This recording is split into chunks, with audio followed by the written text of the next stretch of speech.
네, 노동자연대 온라인 토론회 지금부터 시작하도록 하겠습니다. 네, 반갑습니다. 저는 오늘 진행을 맡았고요. 노동자연대 신문기자 이현주라고 합니다. 지금 미국에서 조지 플로이드의 죽음과 또 인종차별에 항의하는 투쟁이 지금도 계속되고 있습니다. 얼마 전에는 한 흑인 여성을 잔혹하게 살해한 그 경찰관들이 불기소 처분을 받으면서 다시금 미국 전역에서 그런 그 투쟁들이 분출하고 있는 그런 상황이라고 할 수가 있는데요. 오늘 노동자연대 온라인 토론회에서는 지금도 계속되고 있는 미국의 인종차별 반대 운동을 계기로 해서 인종차별의 근원이 무엇이고 또 이것을 어떻게 뿌리 뽑을 수 있는지에 대해서 함께 토론을 해보고자 합니다.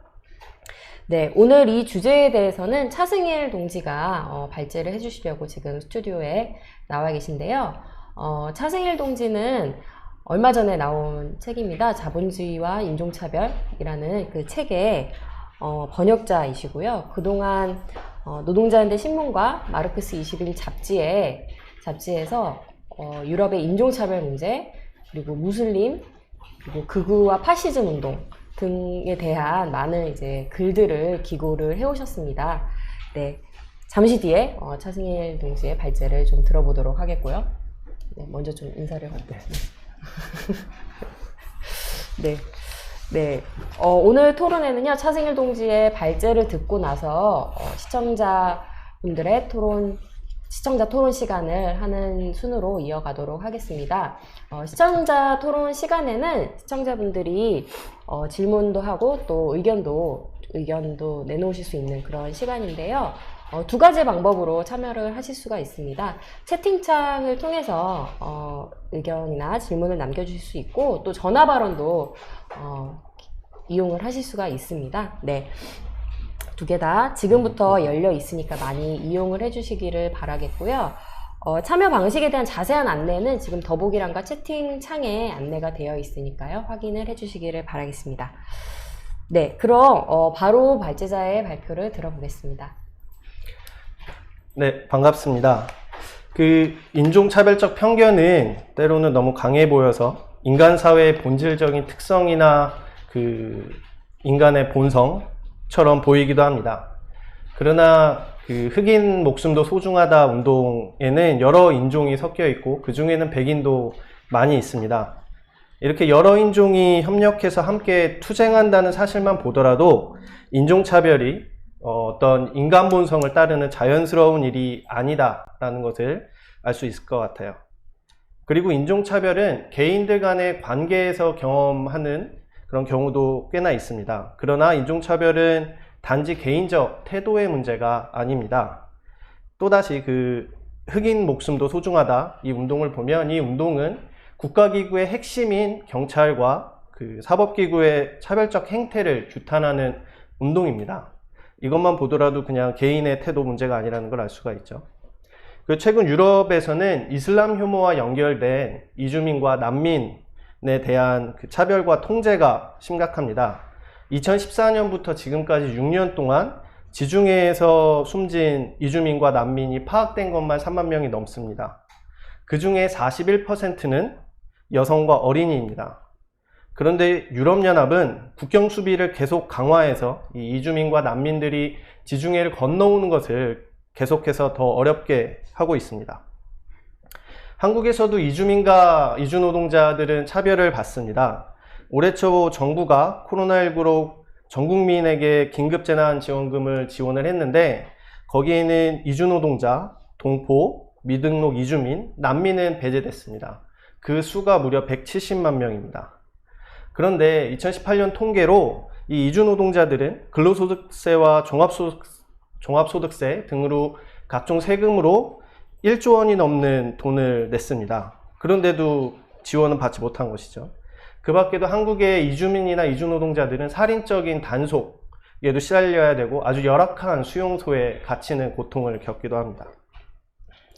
사실 미국에서 흑인 목숨도 소중하다 운동은 올해 시작한 것이 아니라 몇 년 전에 시작했어요. 그때가 바로 미국 역사 최초로 흑인이 대통령을 하던 오바마 정부 하에서 시작을 했습니다. 그런데 그렇게 흑인이 8년이나 대통령을 했는데도 미국에서 인종차별은 사라지지 않았죠. 그래서 이 사실을 보면 우리는 이런 질문을 할 수 있을 것 같습니다. 인종차별의 원인이 훨씬 더 근본적인 데 있지 않을까 하는 물음이죠. 그래서 여러 급진적인 관점들은 인종차별을 태도의 문제로 보지 않고 그런 외부인으로 여겨지는 사람들을 적대하고 그들을 권력과 삶의 여러 기회면에서 배제하고 차별하고 천대하는 그런 문제로 봅니다. 그리고 그 중에서 마르크스주의 관점은 인종차별의 뿌리가 자본주의에 있다고 그렇게 생각을 합니다.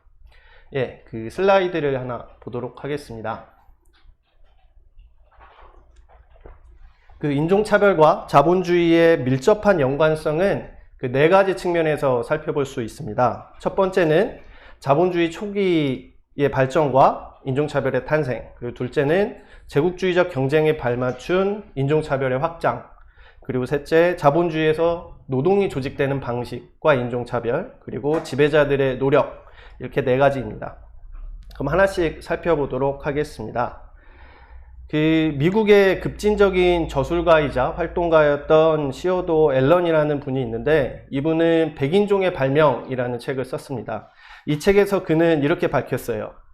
1691년 아프리카인들이 처음 미국에 도착했을 때 그곳에 백인은 없었다. 식민지 기록에 따르면 그 후로도 60년간 백인은 없었다. 그의 책 제목처럼 인종개념과 인종차별은 개발된 것입니다. 인종차별이 발명된 배경은 17세기에서 18세기 대서양 노예무역이었습니다. 그 당시에 무려 1300만 명이 그 노예로 팔려서 아프리카에서 아메리카로 갔습니다. 그 가능한 노예가 이렇게 산채로 이렇게 아메리카에 도착할 수 있도록 닥치는 대로 사람들을 잡았고, 그래서 말 그대로 아프리카인들이 사냥을 당했는데 그렇게 사냥당한 사람이 무려 2100만 명이 넘었습니다. 당시 아프리카 인구는 5천만 명이었죠. 또 슬라이드 하나 보도록 하겠습니다. 이게 화면이 작아서 안 보이실 수도 있는데 이게 바로 그 당시에 아프리카에서 아메리카로 넘어갈 때 그 노예들을, 아프리카인들을 실었던 그 노예선의 모습입니다. 여기 빽빽하게 있는 것이 사람인데요. 사람을 마치 짐처럼 이렇게 막 빼곡하게 넣은 모습이죠.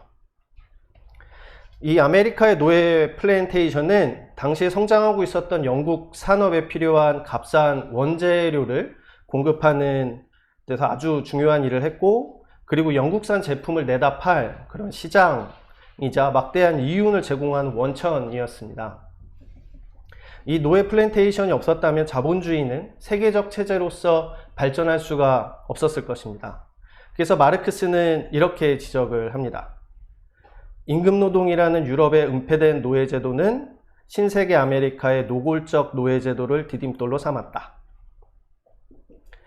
그 자본주의 사회에서 임금노동자들은 그 이전 사회의 노예나 농노와 달리 누구에게 인신적으로 예속되지 않습니다. 겉으로 보기에 임금노동자들은 사용자와 이렇게 동등한 관계에서 자유의지로 고용계약을 맺고 일을 합니다. 그리고 직장이 마음에 안 들면 다른 데로 이직을 할 수도 있죠. 그래서 한편으로는 이런 현실을 반영을 하고, 또 다른 한편으로는 그 노동자와 농민 등을 봉건 귀족에 맞선 투쟁에 동원해야 하는 자본가들의 필요를 반영을 해서 생긴 이데올로기가 이제 자유, 평등, 우애입니다. 이렇게 자본주의와 그 이전 사회의 차이 때문에 이 17세기, 18세기에 아프리카인을 이렇게 인간 이하로 대우를 했던 것은 아주 괴이한 일로 보였습니다. 그리고 이 괴이한 현상을 정당화할 이데올로기가 필요했죠. 게다가 이 플랜테이션에서는 계속해서 반란이 일어났습니다. 그중 대표적인 게 1676년에 일어난 베이컨의 반란이라는 것입니다. 이 반란에서 이 노예들은 흑인이든 백인이든 가리지 않고 힘을 합쳐서 싸웠고, 그래서 농장주들을 아주 크게 겁먹게 만들었습니다. 그래서 플랜테이션의 농장주들은 이런 저항을 억누르려면 이 노예들을 분열시켜야 한다라는 것을 절실하게 깨달았죠. 바로 이런 상황에서 인종이 개발이 되고 인종차별이 탄생을 한 것입니다. 이처럼 노예제도와 인종차별의 개발은 자본주의가 저지른 아주 끔찍한 범죄 중에 하나였습니다. 그럼 그 다음으로 넘어가겠습니다. 그 제국주의와의 관련성인데, 그 노예제도는 1833년에 영국 제국에서는 공식적으로 폐지가 됩니다. 이제 노예제도의 경제적 가치는 그 이전만 못하게 됐어요. 그럼에도 그 노예들이 계속해서 반란을 일으키고, 또 영국에서도 이 평범한 노동자들이 그 노예제도에 대해서 반대를 하지 않았더라면 이 지배자들은 그냥 시간 질질 끌면서 계속해서 노예제도를 존속시켰을 것입니다. 그 다음 슬라이드 하나 보시죠. 근데 이 노예제도가 사라진 뒤에도 인종차별은 사라지지가 않았어요. 오히려 19세기 들어서 인종차별은 더 확장이 됐고 이론적으로 더 정교하게 다듬어졌습니다. 이거는 한 줌밖에 안 되는 유럽 강대국들이 나머지 세계를 이렇게 분할해서 점령하는, 지배하게 된 그 상황 변화를 반영하는 일이었습니다. 오히려 이제 아프리카인뿐만 아니라 아시아인들까지도 다 합쳐서 그 백인이 아닌 사람들은 백인종의 통치를 받기에 적합한 그런 생물학적 형질을 타고났고, 그리고 백인은 이 열등한 인종들을 위해서 세계를 통치할 의무가 있다라는 사상이 태어나서 그런 사태 전개를 정당화해줬죠. 이 사진을 보면 이 미국 등 백인들이 아메리카 원주민이나 흑인이나 아시아인들을 이렇게 등에다 짊어지고 산을 오르고 있는데, 이 왼쪽 귀퉁이에 보면은 문명이라고 써 있습니다. 그러니까 그 나머지 미개한 인종들을 짊어지고 문명으로 가게 해야 한다라는 그런 게 태어난 거죠. 이렇게 유럽 강대국들은 세계 곳곳을 식민 지배하면서 오늘날까지도 이어지는 그런 갈등의 씨앗을 뿌렸습니다. 몇 년 전에 미얀마에서 로힝야족이 인종청소를 당하는 비극이 일어났는데, 그 뿌리가 바로 영국이 그 지역을 식민 지배하는 과정에서 사용한 이간질이 있습니다. 그리고 영국은 인도와 파키스탄을 분할하기도 했죠. 최근의 사례로는 이슬람 혐오가 있습니다. 이슬람 혐오는 1970년대 초에 시작한 경제위기, 그리고 1979년에 이란 혁명, 그리고 결정적으로는 소련과 동구권이 몰락하면서 서방 자본주의에게는 이른바 공산주의를 대체할 새로운 적이 필요하게 된 상황, 이런 상황에서 태어났고, 그리고 결정적으로 2001년 9.11 공격과 이를拼계로 한 미국의 테러와의 전쟁을 계기로 해서 아주 널리 퍼져나갔습니다. 그 결과 전 세계에서 신자가 16억 명에 달하는 그 종교인 이슬람은 이제는 테러리즘 또는 여성차별과 동의어가 돼버렸습니다.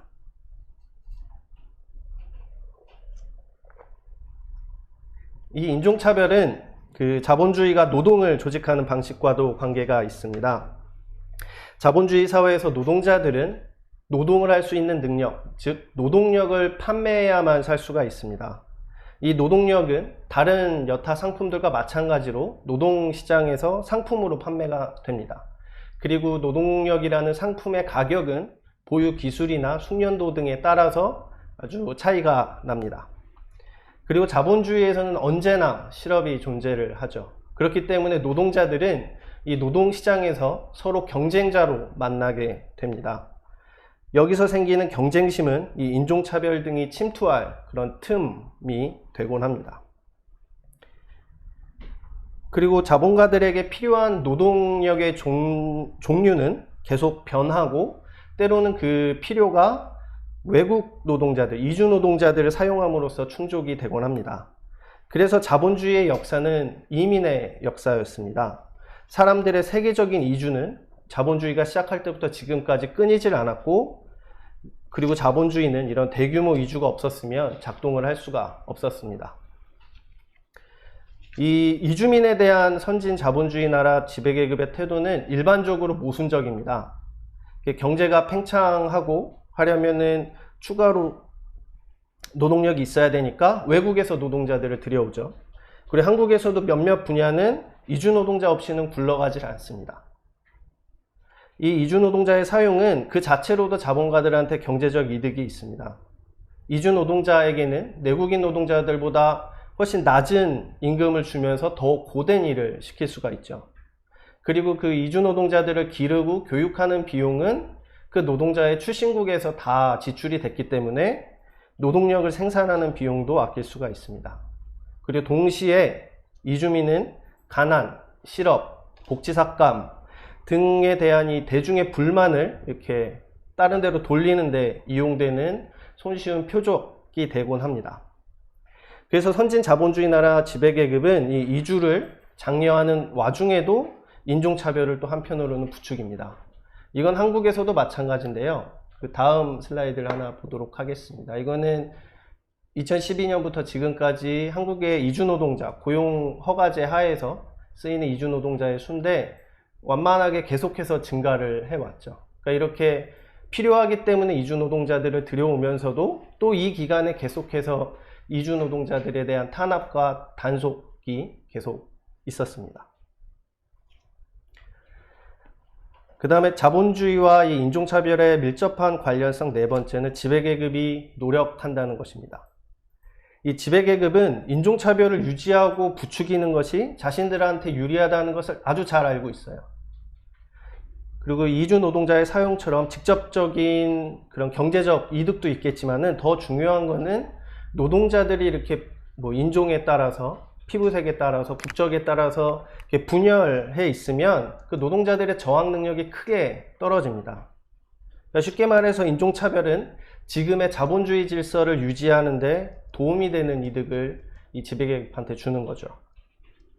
그래서 현재 트럼프는 이 강력한 저항의 직면에서 오히려 인종차별을 더 부추기고 그거를 법질서 수호 문제와 연결시켜서 다가오는 대통령 선거에서 승리하려고 하고 있습니다.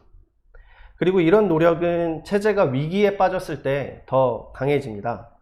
1970년대 중후반 유럽에서는 인종차별이 강해지고 그것을 바탕으로 또 우익과 나치가 성장하는 일이 있었습니다. 그 일의 배경에는 1970년대 초에 세계적으로 이 장기 호황이 끝나고 경제 위기가 찾아온 그런 일이 있었습니다. 그리고 현재에도 10년이 넘어가는 장기적인 경제 위기를 배경으로 해서 서구에서는 극우와 파시즘이 다시 성장을 하고 있죠.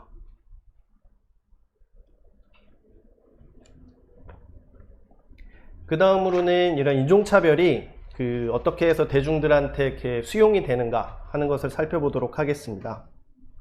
이 인종은 노동자들을 갈라놓습니다. 그런데 또 다른 한편으로는 묶기도 합니다.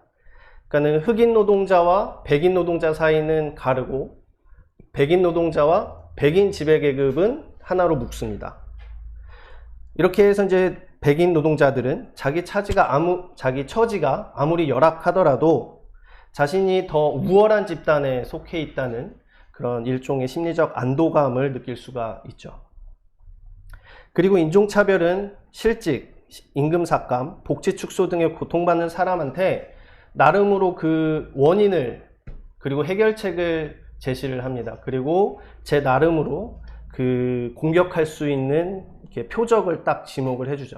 뭐 예컨대 이민자들이 일자리와 복지 다 뺏어간다. 그러니까 쟤네들 쫓아내자. 또는 무슬림들은 다 테러리스트다. 인종 여성차별주의자다. 그러니까는 그들의 손으로부터 다른 사람들을 구해내자. 뭐 이런 식의 말들이 생기는 겁니다. 그러나 이제 그런 방식으로 백인 노동계급이 얻는 이득은 뭐 있다고 한다면 그것은 지배자들이 노동자들 이렇게 분열시켜서 얻는 막대한 이득에 비하면 아주 보잘것이 없습니다. 오히려 인종차별은 백인 노동자들에게도 해롭습니다. 1970년대에 마르크스주의적 사회학자 한 분이 이 연구를 한 적이 있어요. 미국의 50개 주를 연구를 해서 미국 사회에서 인종차별과 노동자들의 임금이 어떤 관계에 있는지를 연구를 한 겁니다. 그 결과 인종차별은 백인 노동자에게 경제적으로 불리하다라는 것이 나왔습니다. 그 사회학자는 이렇게 말을 했어요. 인종차별이 흑인 노동자와 백인 노동자들의 단결을 해쳐서 그래서 노동조합을 약화시키기 때문에 그런 백인 노동자들한테 경제적으로도 불리하다 이렇게 이야기를 했습니다. 그리고 마르크스가 주장을 했듯이 백인이 뭔가 자기가 우월한 집단에 속해 있다는 이런 안도감에 젖을수록 지배계급이 노동계급 전체를 이렇게 착취할 수 있는 능력을 더 키울 뿐이죠. 그렇기 때문에 인종차별에 맞서는 운동은 그런 백인 노동자가, 그리고 한국 같은 나라에서라면은 내국인 노동자가 인종차별에 맞선 투쟁에 함께하도록 설득해야 합니다. 이것이 아주 중요합니다. 그래서 한국의 이주 노동자들의 집회에 가면 자주 들을 수 있는 구호, 우리는 노동자다, 노동자는 하나다 하는 구호는 상당히 적절한 것이죠.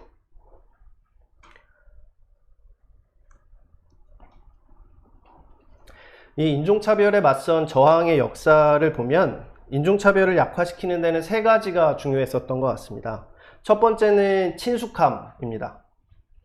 여러 국적과 피부색의 사람들이 서로 얼굴 맞대고 어울려 사는 것, 그 자체만으로도 편견이 꽤나 약해질 수가 있습니다. 그 몇 년 전에 그 한 학교의 청소년들이 같은 학교 친구이자 이란 출신의 난민이었던 그 김민혁 군을 이렇게 방어하는 그런 운동을 펼쳤는데, 거기서도 그런 모습을 볼 수가 있었죠. 내 친구 쫓아내지 마라 라는 거였어요. 그리고 심지어는 독일 나치치하에서도 독일인들은 자기 이웃인 유대인들을 자기 집에 숨겨주고는 했습니다. 그리고 2년 전에 한국에서는 그 예멘 출신 난민들이 입국한 것이 이슈가 된 적이 있는데, 그때 실시한 그 여론조사 결과를 보면 이렇게 나왔어요. 다른 직업군에 비해 외국인 노동자를 접할 기회가 많은 생산 서비스직 종사자들이 난민의 포용적인 태도를 보였다.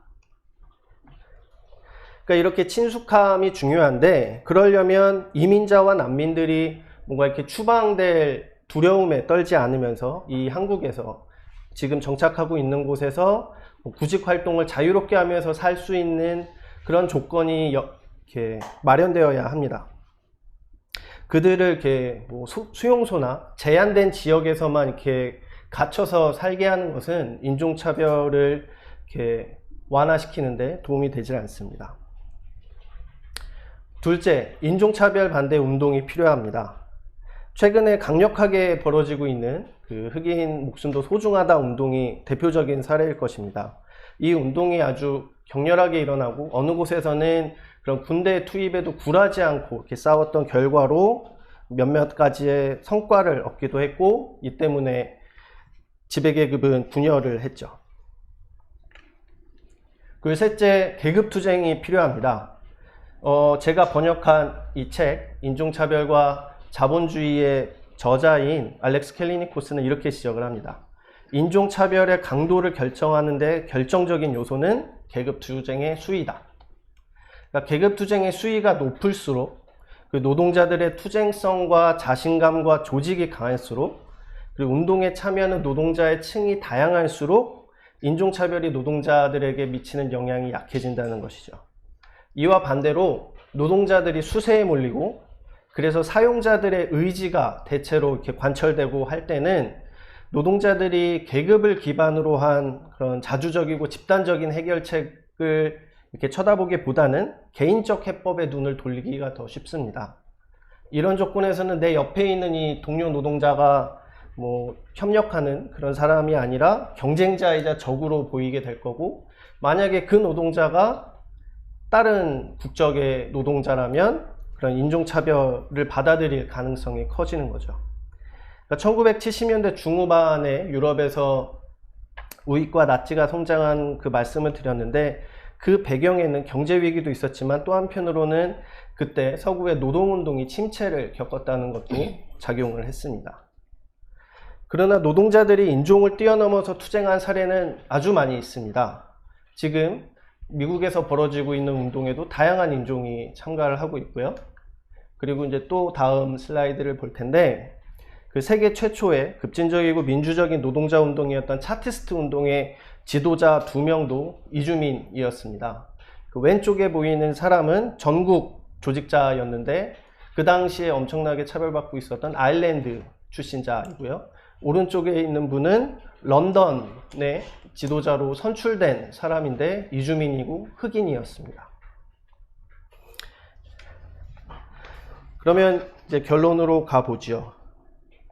지금까지 인종차별과 자본주의의 밀접한 관련성, 그리고 인종차별과 노동계급 상관성에 대해서 살펴봤습니다. 그리고 마지막으로는 이 인종차별을 어떻게 하면 뿌리 뽑을 수 있을까를 얘기하고자 합니다. 그래서 여기에는 또 다음 슬라이드를 보는 게 좋을 것 같은데요.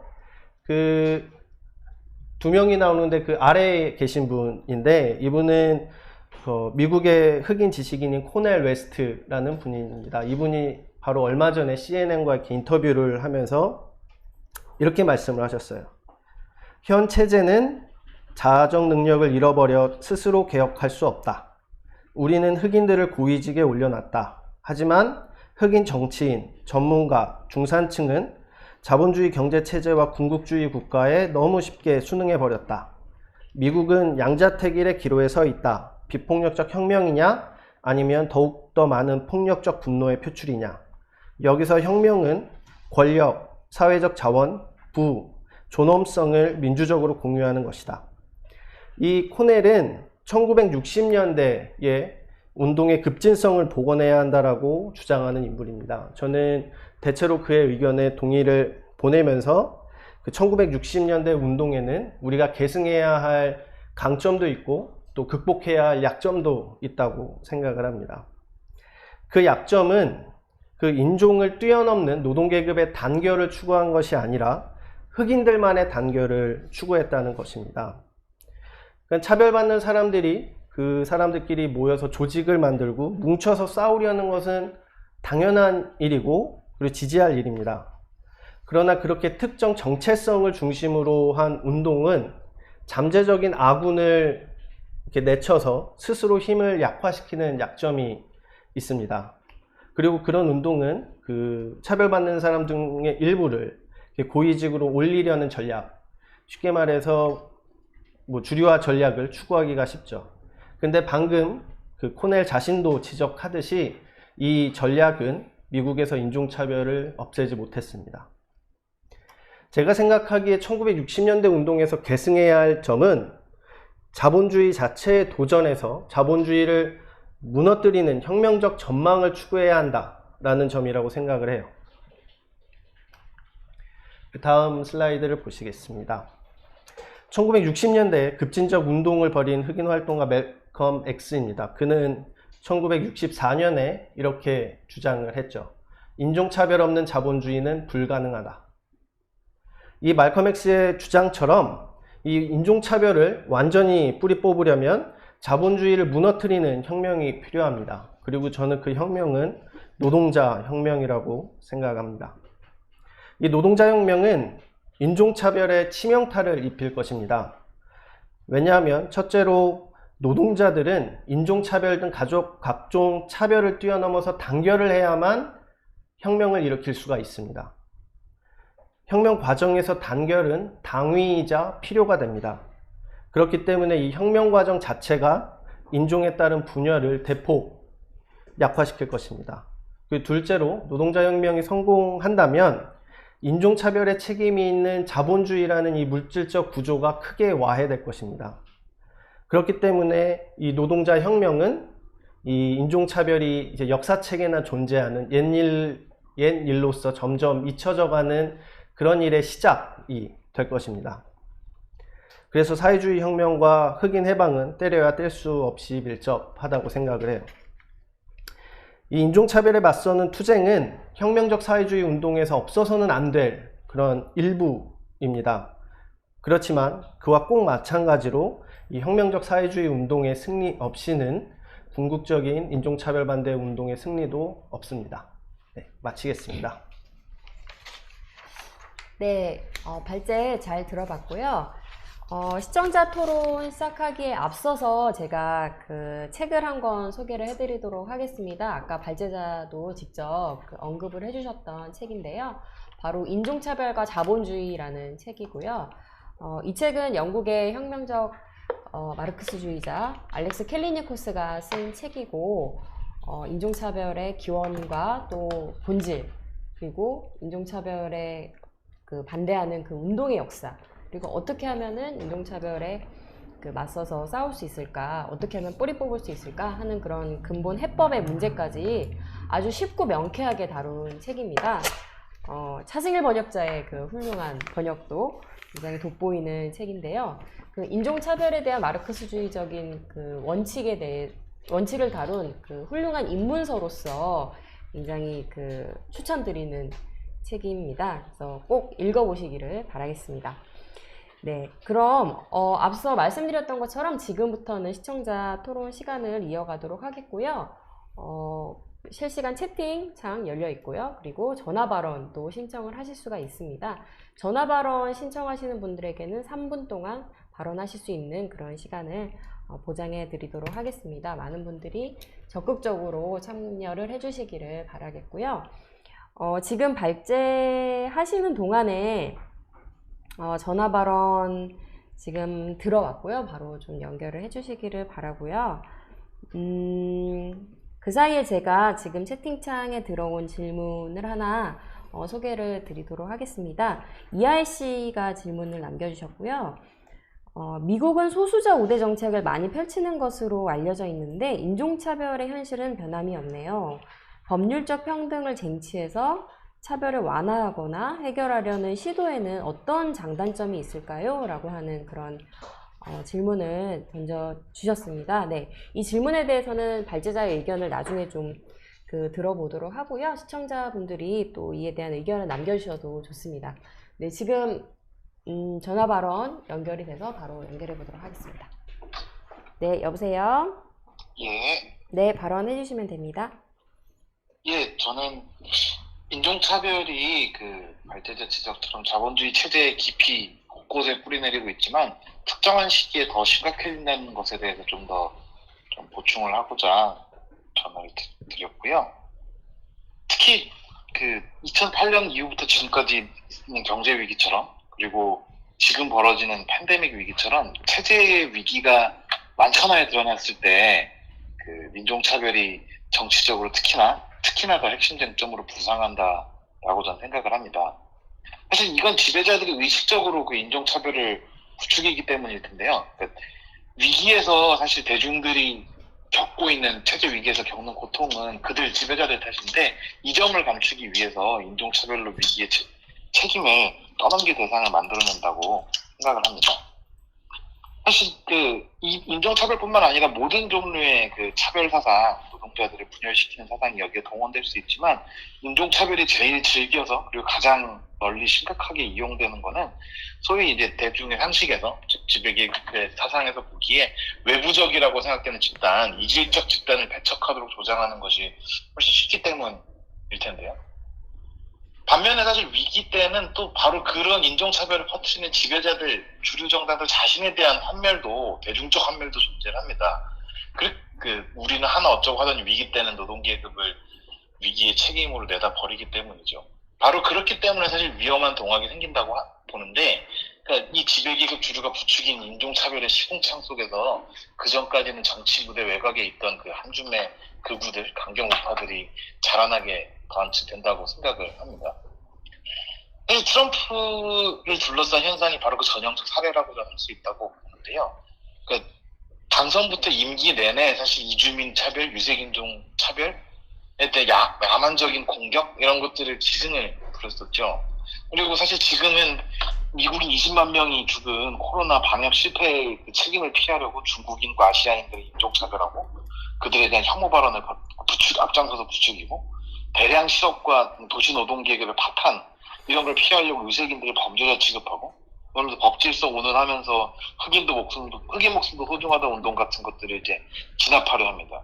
사실 지배계급 주류는 트럼프의 이런 인종차별을 반대하기는커녕 자기들이 더 열심히 더 잘할 수 있다고 나서고 있기 때문에 예컨대 자신들이 더 법질서를 더 잘 확립할 수 있다든가 하는 식으로 보죠.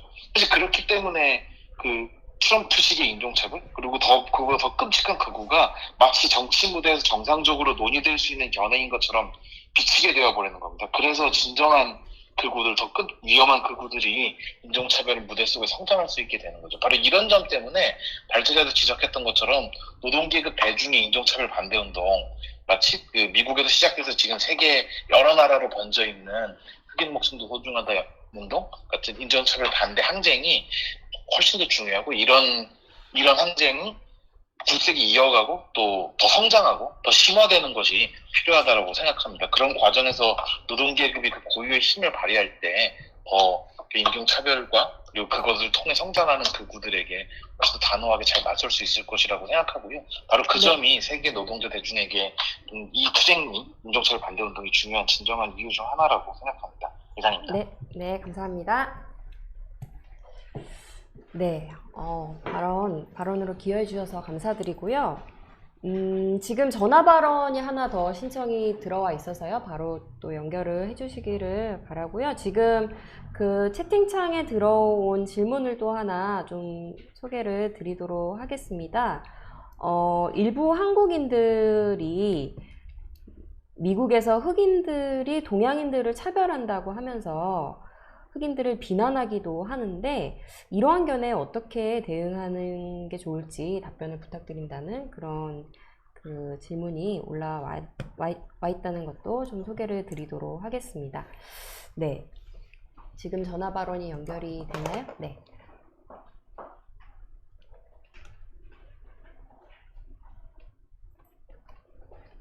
네, 여보세요?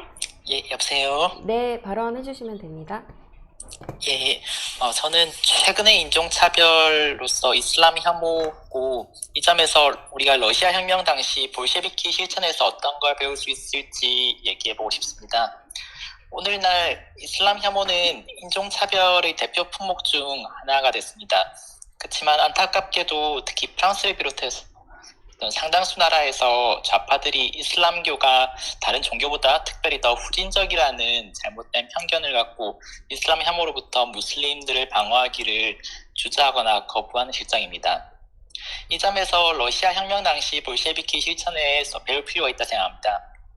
러시아 혁명 당시에는 오늘날과 같은 체계적인 이슬람 혐오는 없었지만은 혁명 이전 러시아 제국은 러시아 정교회를 계급 통치 무기로 사용했고, 그래서 당시 인구의 10%에 달하는 이슬람교도들이 차별받았기 때문입니다.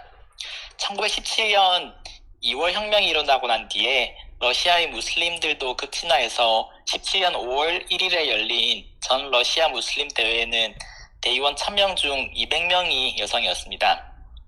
이후 정권을 잡은 볼셰비키는 무슬림에게 종교의 자유를 널리 보장했습니다. 무슬림들은 2월 혁명 당시 이슬람 교리에 맞춘 샤리아법을 시행하라는 요구를 했었는데 이것이 받아들여져서 소비에트 법정과 나란히 이슬람 법정이 중앙아시아 지역에 설치됐습니다. 병행교육 제도도 확립돼서 학생들이 일반 소비에트 학교하고 이슬람 학교 중에서 다닐 곳을 선택할 수 있었습니다. 그 결과 이제 러시아 이슬람 운동은 좌우로 분열을 했고, 내전 당시에 많은 이슬람 지도자들은 백군보다 더 많은 종교적 자유를 보장했던 볼셰비키의 편에 섰습니다. 일부 무슬림들은 공산당에 직접 가입하기도 했었는데 중앙아시아의 일부 지역에서는 공산당원의 70%가 무슬림이기도 했습니다. 그렇지만 이후 스탈린이 차차 권력을 잡게 되는 과정에서 이러한 흐름 또한 뒤집혔습니다. 스탈린이 자신이 권력을 강화하는 데 도움이 될 것이라 생각해서 러시아 국수주의를 부추겼고, 이에 기반해서 이슬람 공격 정책을 중앙아시아 지역에서 펼쳤습니다. 역설적이게도 스탈린 정권 공격은 오히려 이슬람을 강화했고, 스탈린의 대대적인 공격에도 불구하고 1950년대, 60년대까지 히잡은 사라지지 않았습니다. 우즈베키스탄이 1991년 독립했을 때 우즈벡 정부가 전혀 장려하지 않았는데도 히잡이 민족 독립의 상징으로 빠르게 되돌아왔습니다. 볼셰비키는 차별받던 무슬림들의 지지를 얻기 위해서 노력했고, 그들에게 진정한 혁명적 대안을 제공하고자 했습니다. 이러한 시도에서 오늘날 좌파들은 배울 필요가 있다 생각합니다. 온갖 차별에 맞서서 노동계급을 단결시키고 인종차별을 완전히 끝장내기 위한 사회주의 혁명의 길이 대안임을 차별받는 이들에게 보일 수 있어야 한다고 생각합니다. 감사합니다. 네. 네, 발언 감사드립니다. 러시아 혁명기의 그 볼셰비키의 실천에 대해서 좀 설명을 해주셨고요. 지금 전화 발언 신청이 하나 더 들어왔다고 해서 바로 연결을 해주시기를 바라겠고요. 지금 여러 의견들, 전화 발언으로 의견들도 주신 게 있고, 또 질문도 채팅창을 통해서 주신 것들이 있는데, 이 전화 발언 하나 더 듣고 나서 그 뒤에 그 중간 의견 또 한번 좀 발제자의 의견을 좀 들어보는 시간을 좀 가져보도록 하겠습니다. 네, 그 사이에도 여러분들이 뭐 채팅창이나 전화 발언 신청 계속 해주셔도 좋겠고요. 네, 지금 전화 발언 연결이 됐거든요. 네, 여보세요? 네, 안녕하세요. 네, 발언해 주시면 됩니다. 네, 저는 현대중공업에서 활동하고 있는 권준모라고 하는데요. 제가 예전에 현장에서 하청 노동자랑 대화한 적이 있는데, 이때 이분이 이주 노동자에 대해서 본인의 목에 빨대를 꽂아 본인의 것을 착취해가는 사람으로 표현하는 것을 들었어요. 사실은 이주 노동자가 아니라 자본가가 그런 일을 하는데, 이분은 공격의 대상을 잘못 보고 있었던 거고, 그 이유는 현대중공업의 하청 노동자들이 사측으로부터 매우 큰 착취를 당하고 있고, 이것을 투쟁으로 해결할 대안이 딱히 보이지 않는 상황입니다. 이런 상황에서 발제에서 나왔듯이 계급 투쟁의 대안이 아닌 개인적 해법으로 접근하고 있다는 것을 보여준다고 느꼈습니다. 사실 저도 예전에는 정규직 노동자가 됐을 때 하청 노동자와 그다음에 이주 노동자를 비슷하게 봤던 적이 있습니다. 하지만 회사의 구조조정에 맞서 투쟁하면서 우리가 투쟁할 때 하청 노동자가 제가 일하는 곳에 투입돼서 일하고 있고, 그래서 투쟁의 효과가 떨어지는 것을 보면서 하청 노동자와 함께 투쟁한 것이 필요하고, 지금도 그것을 하기 위해 현장에서 노력을 하고 있습니다. 그리고 이주 노동자 역시 마찬가지로 그들과 함께 하도록 노력해야 되고, 그들을 배척하는 것이 아니라 그들과 함께, 원하청 함께 힘을 모아 사측과 나아가 정부에 맞선 투쟁을 할 때 우리 투쟁력이 강력해지고 승리로 이끌 수 있습니다. 그래서 절대 배척해서는 안 된다고 보고요. 그리고 또 제가 예전에 이주 노동자를 직접 만나면서 그분들과 인터뷰를 해봤는데, 그분들이 겪는 문제는 간단하게 한국 노동자의 괴롭힘, 고된 노동, 거주지 문제 등이었는데, 저는 이러한 것들이 정도에 따라 차이는 있지만 한국의 하청 그리고 원청 노동자들도 겪고 있는 문제라고 생각이 들었습니다. 따라서 다 함께 투쟁하는 것이 이득이고, 이주 노동자와 한국 노동자가 편견을 깨고 단결할 수 있도록 저 자신부터 논리를 강화해 나가는 것이 필요하다고 생각합니다. 감사합니다. 네. 네, 현대중공업 노동자 그 발언을 들어봤고요. 지금 중간 발제자 의견을 좀 들어보고 다음 채팅창에 올라온 질문들 좀 더 소개를 이후에 좀 해드리도록 하겠습니다.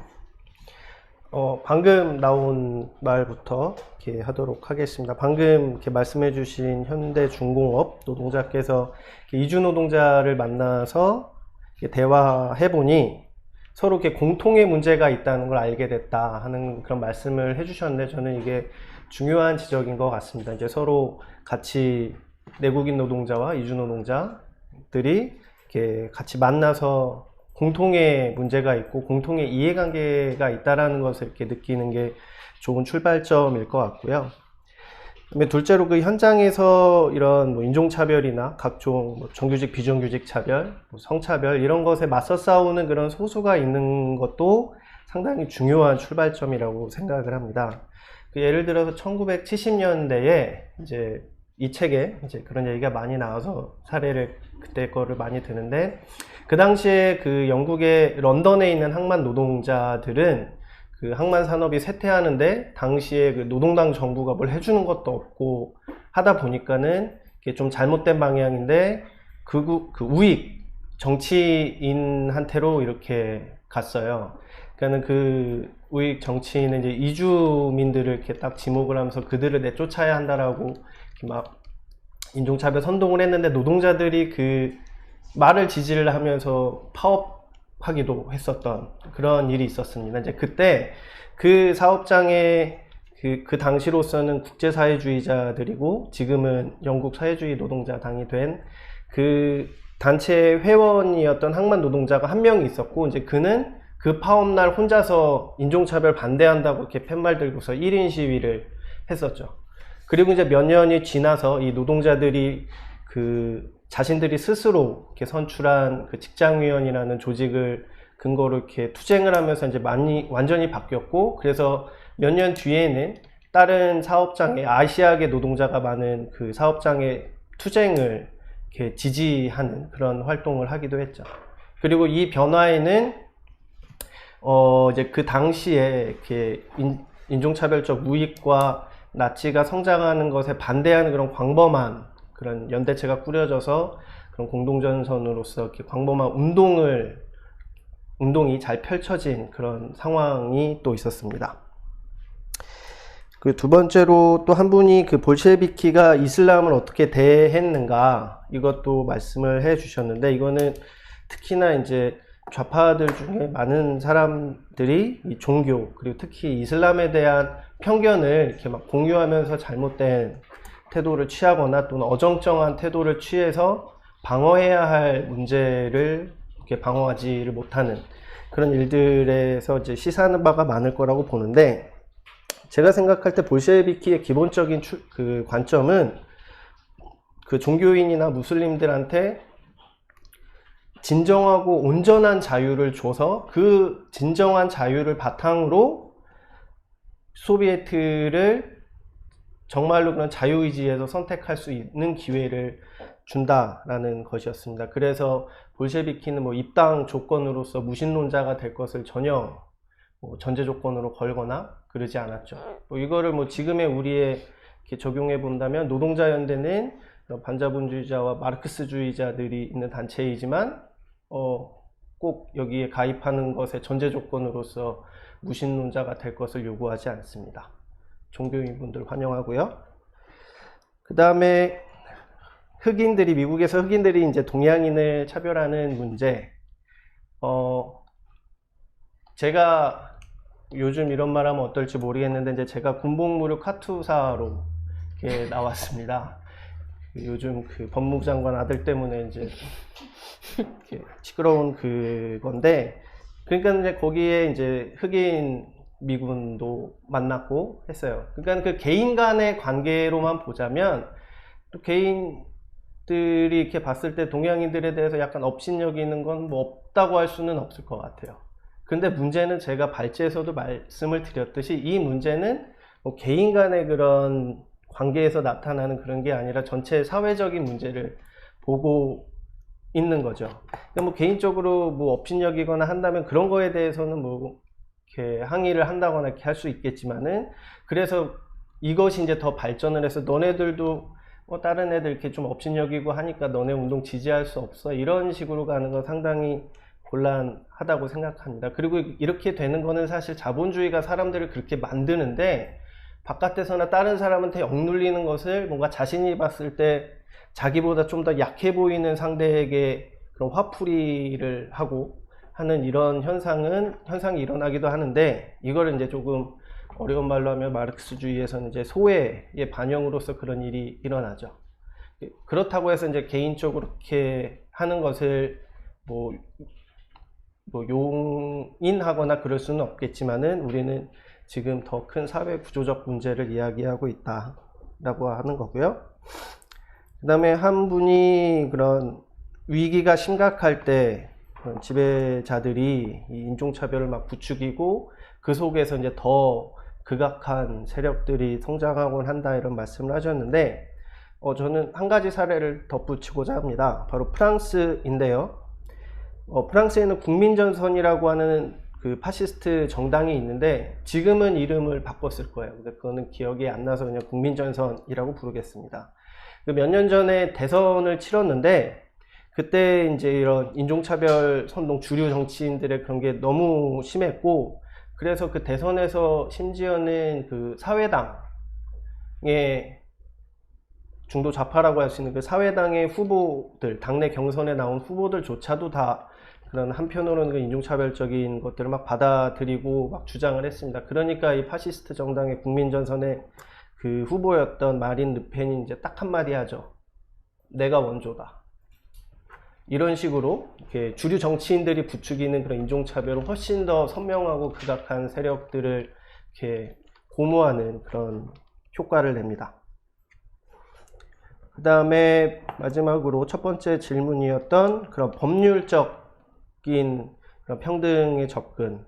저는 이거는 만약에 그런 법률적으로 어떤 특정 집단을 이렇게 차별하는 법이 있거나 한 상황과 비교하는 게 일단 출발점일 것 같아요. 그러니까는 1960년대 이전에 그런 미국에서처럼 흑인은 뭘 못한다, 흑인은 뭘 못한다 하는 법이 있을 때와 그걸 없앴을 때. 그럼 당연히 그런 법이 없는 게 좋습니다. 그 다음에 또 지금 이제 한국에서 이슈가 되고 있는 거는 차별금지법인데, 뭐 인종이나 성적 지향 등을 가지고서 고용이나 이런 데서 차별하지 말라 하는 거는 당연히 그런 거 없는 것보다는 좀 더 사용자들한테 이렇게 제동을 걸 수 있는 그런 효과를 낼 수가 있겠죠. 그리고 실제로 그 몇 년 전에 그 회사에서 그 채용을 담당하는 사람들의 그 인터뷰 같은 걸 보면 실제로 면접할 때 외모를 상당히 중요하게 봅니다. 그렇기 때문에 여성들이 그런 외모에 따라서 스트레스를 이제 엄청 많이 받는 거는 그냥 그 혼자서 오바해서 그런 스트레스를 받는 게 아닌 거죠. 그래서 그런 것들을 법으로서 이렇게 차별하는 것은 처벌하겠다라고 하는 건 없는 것보다는 낫다고 봅니다. 근데 또 한편으로는 이제 그런 법이 있는 게 없는 것보다는 낫지만, 근데 그것으로서 다 해결되는 건 또 아니라는 현실도 또 같이 봐야 합니다. 이제 한국에서 논의되고 있는 그런 차별금지법이라는 게 있는 곳들이 몇몇 나라들이 있습니다. 그럼에도 불구하고 그런 차별적 현실이라는 것은 계속 존재를 하는 거죠. 그리고 그런 차별이 존재하는 이유는 그런 자본주의 체제의 그런 동력학과 아주 밀접하게 관련이 되어 있기 때문에 그런 현실이 남아 있는 거고요. 네. 그래서 이것과 또 사례를 하나 더 말씀드리면, 아마 많은 분들이 계속 군대 얘기해서 싫어하시겠지만, 그 제가 카투사에서 했을 때 거기서 교육을 되게 많이 합니다. 일주일에 한 번씩 교육을 잡아서 여성에 대해서 뭐 그런 성폭력 이런 걸 하면서 여성의 노는 노다 뭐 이런 교육 매번 하고, 인종차별하지 말라고 하고, 그런 교육을 매번을 하는데 그렇게 현실은 또 달랐다 하는 점을 이렇게 또 한편으로 알아야 될 것 같습니다. 네, 지금 전화 발언 신청이 또 들어와서요. 바로 좀 연결을 해주시기를 바라고요. 그 사이에 제가 그 질문 하나 소개해드리도록 하겠습니다.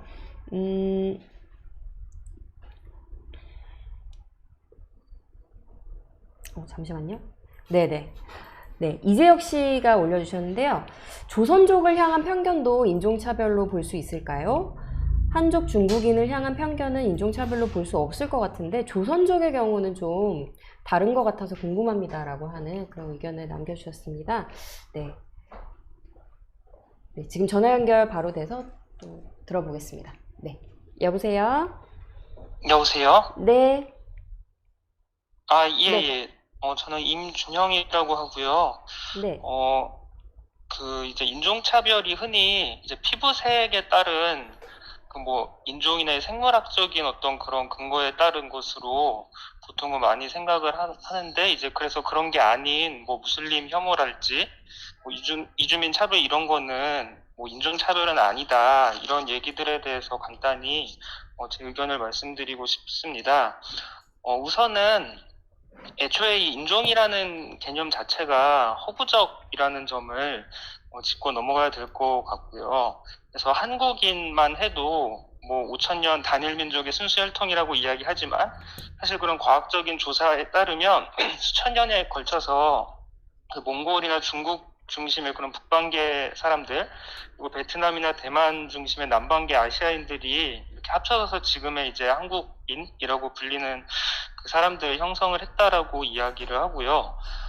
그리고 이미 역사적으로 봐도 인종차별이 꼭 피부색에 따른 것은 뭐 아닌 사례들을 많이 볼 수가 있습니다.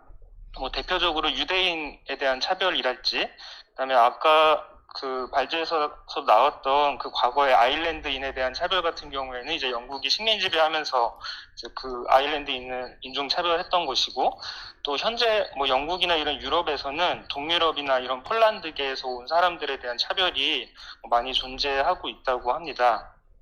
그래서 제가 봤던 글 중에 그 리처드 시모어라는 사람은 이렇게 얘기를 했는데, 인종차별 행위를 규정하려고 인종이라는 정태적 실체를 규명하려고 하기보다는 인종화로는 지속적 과정을 살펴보는 것이 더 현명할 것이다. 이런 이야기를 한 글귀를 제가 봤는데요. 저도 개인적으로 이런 얘기를 굉장히 이렇게 좀 되게 유용했던 그런 말이었습니다. 그래서 인종은 사실 사회적인 현상이 먼저 있고, 그런 차별받는 집단의 고유한 특징을 표현하는 그런 사회적인 구성물이다. 이렇게 봐야 되고, 그래서 인종차별이 역사적으로 어떻게 형성되어 왔고 무슨 구실에 해왔는지를 기준으로 해서 인종차별을 살펴보는 게 굉장히 유용하다라고 생각을 합니다. 그런 측면에서 이제 발제자께서 이 무슬림 혐오가 이제 왜 등장했는지를 굉장히 다뤄주신 게 좋았다고 생각을 하는데, 사실 과거에 이제 그런 식민 지배 같은 걸 정당화를 했던 논리들, 바로 이 제국주의가 자기들의 그런 침략을 정당화하기 위한 논리들을 사용했던 것처럼 지금은 이 제국주의 국가들이 중동에 침략하고 개입하기 위한 명분으로 이 이슬람 혐오가 기능을 하고 있다라는 바로 그 점에서 인종차별이라고 이야기할 수 있다라고 생각을 하고요. 이주 노동자 차별 같은 경우에도 한국이 대표적으로 이주 노동자를 사용하는 제도가 고용허가 제도인데, 이 제도를 검토하는 보고서에서 고용노동부가 이런 이야기를 한 적이 있어요. 이제 정리해 주셔야 되겠습니다. 네네. 네. 일시적 이주 근로자 수입 제도는 자본가에게 저렴하고 단결력이 없는 노동력을 공급하기 위한 것이다. 이렇게 얘기를 하면서 굉장히 의식적으로 이런 제도를 도입을 했다는 것은 과거에 이제 노예제도를 통해서 거두려고 했던 바로 그런 효과를 노리고 있다라고 생각을 합니다. 네. 이렇게 네. 인종차별을 봤을 때 단지 그런 어떤 추상적인 개념이 아니라 이런 구체적인 이해관계가 달려있는 문제이기 때문에 이런 인종차별이 작동하고 있는 더 넓은 사회적인 이 체제에 맞서 운동과도 연결될 필요가 있고, 그런 체제에 맞서기 위해서도 이 단결하기 위해서 인종차별에 맞서는 것이 굉장히 서로 필요하다라고 생각을 합니다. 네, 마치겠습니다. 네.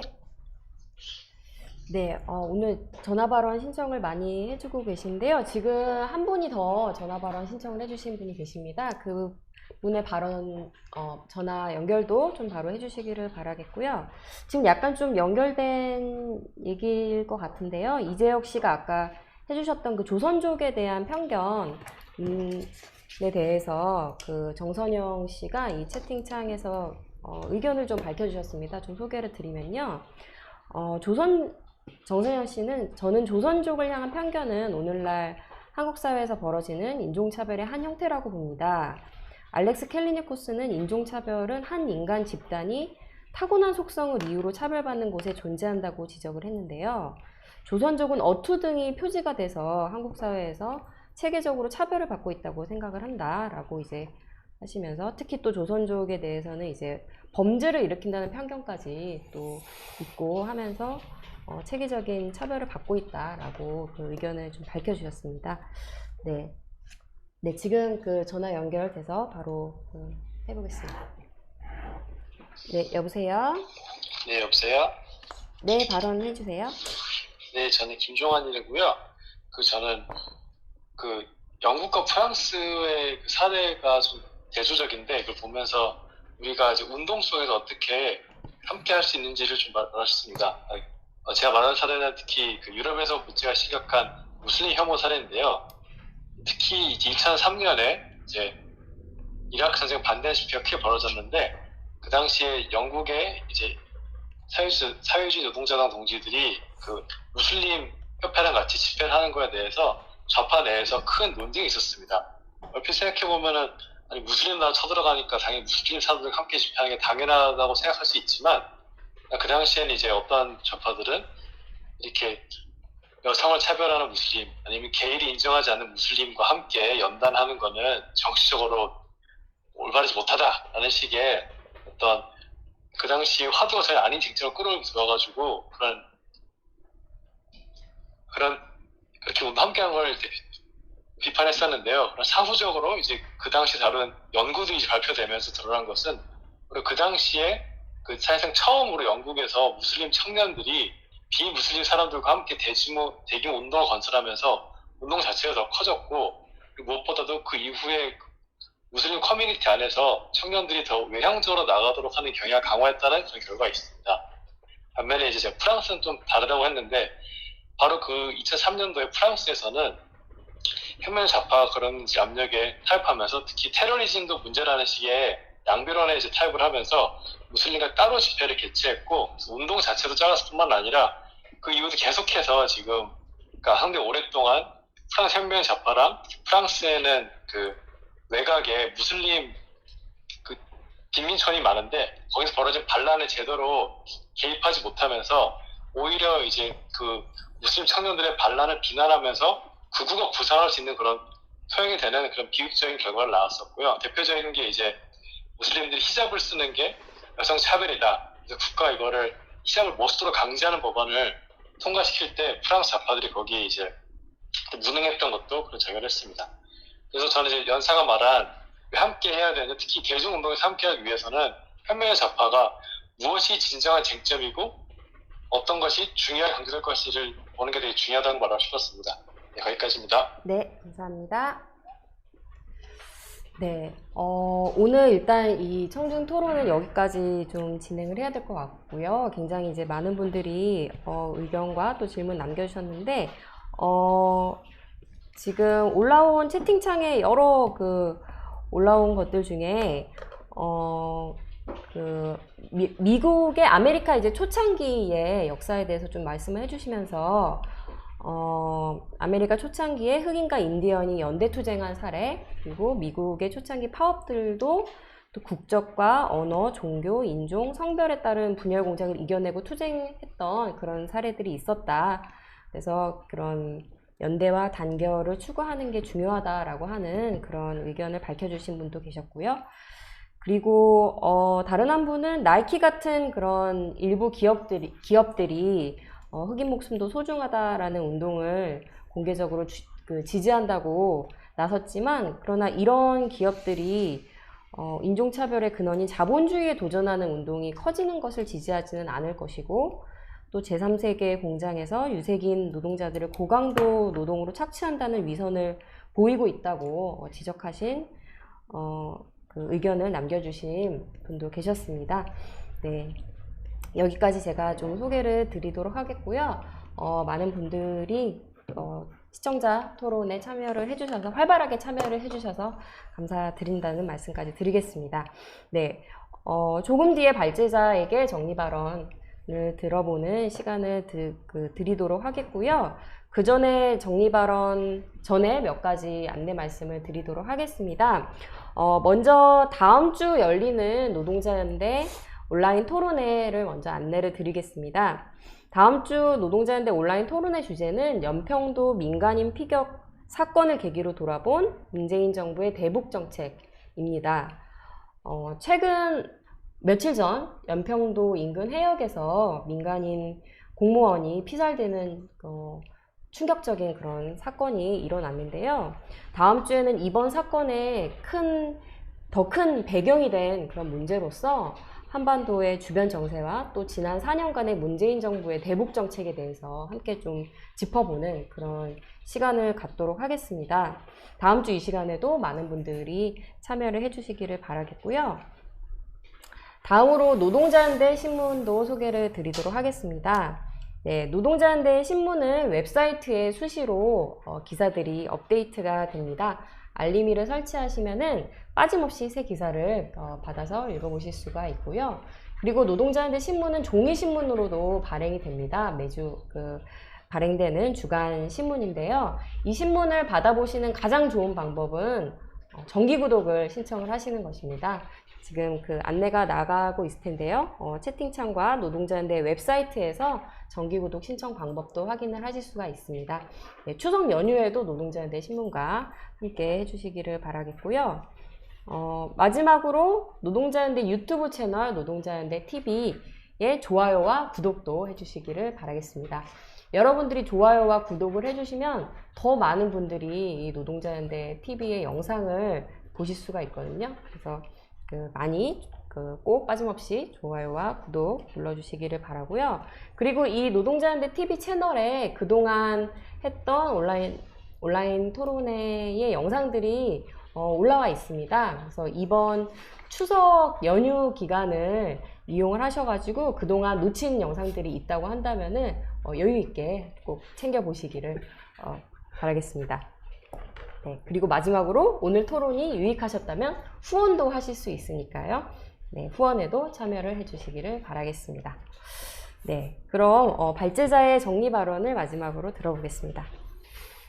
네, 좀 조금씩 덧붙이는 식으로만 해야 될 것 같고요. 조선 쪽에 대해서는 그 한 분이 답변해 주신 것에 동의를 내고요. 그 다음에 한 분이 그 단지 인종차별은 뭐 피부색과만 관련된 것이 아니다라고 말씀을 해주셨는데 거기에 동의를 보냅니다. 그러니까는 처음에 생겼던 그 생물학적인 인종차별은 그 20세기에 특히 나치의 홀로코스트를 겪으면서 많이 이제 신뢰성이 사라졌어요. 그건 이제 다행한 일인데, 근데 그것에서 이제 또다시 그 상황에 적응을 해서 변한 게 이제 문화적, 종교적 차이를 강조하는 그런 인종차별이고, 그리고 지금은 그 중에서 이제 이슬람이라는 종교가 그렇게 돼 있다고 저도 생각을 합니다.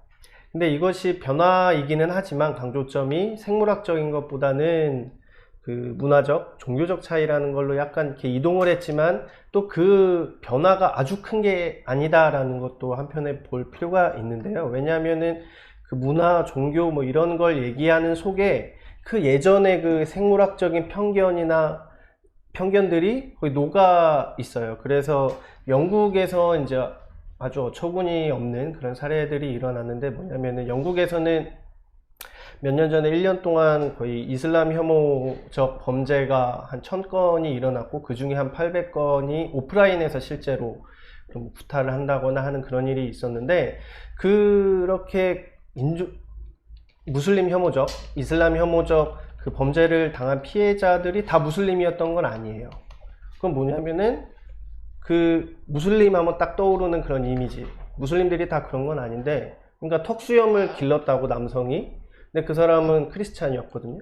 턱수염 이렇게 길렀다고 오인받아서 맞고, 브라질 출신의 종교 없는 사람인데도 얼굴색이 좀 어둡다고 해서 무슬림이라고 해서 맞고 하는 이런 것들이 이렇게 결합이 됩니다. 그리고 이렇게 새로운 종류의 인종차별이 이렇게 등장해서 성장을 하면 또 옛것 또 다시 이렇게 살아나는 그런 패턴도 있다는 것을 한편으로 알아야 할 것 같고요. 그 다음에 한 분이 영국과 프랑스의 비교를 해주셨는데 저는 아까 그 전화에서 볼셰비키의 실천을 이렇게 말씀해 주신 분이 있는데 그거를 우리가 다시 잘 살려야 할 거라고 생각을 합니다. 그러니까는 그런 무슬림들에게 너네는 뭔가 그런 그 마르크스의 말을 아주 일부만 똑 따서 오해한 채로 너네들은 지금 아편에 취해 있는 거야 라고 하면은 누가 그런 좌파를 대안으로 보고 지지를 할까요?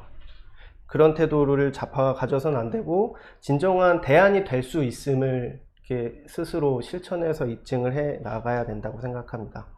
그다음에 이제 마지막으로 그 채팅창에서 나왔던 것 중에 이제 나이키에 대한 문제가 있었는데 예, 그분의 문제의식에 동의를 하는데 저는 한편으로 나이키 같은 기업이 그런 흑인 목숨도 소중하다 운동을 지지한다라는 이렇게 말을 했던 건 그만큼 그 운동의 힘이 강력했다는 그런 방증이 아닐까 저는 그렇게 생각을 해요.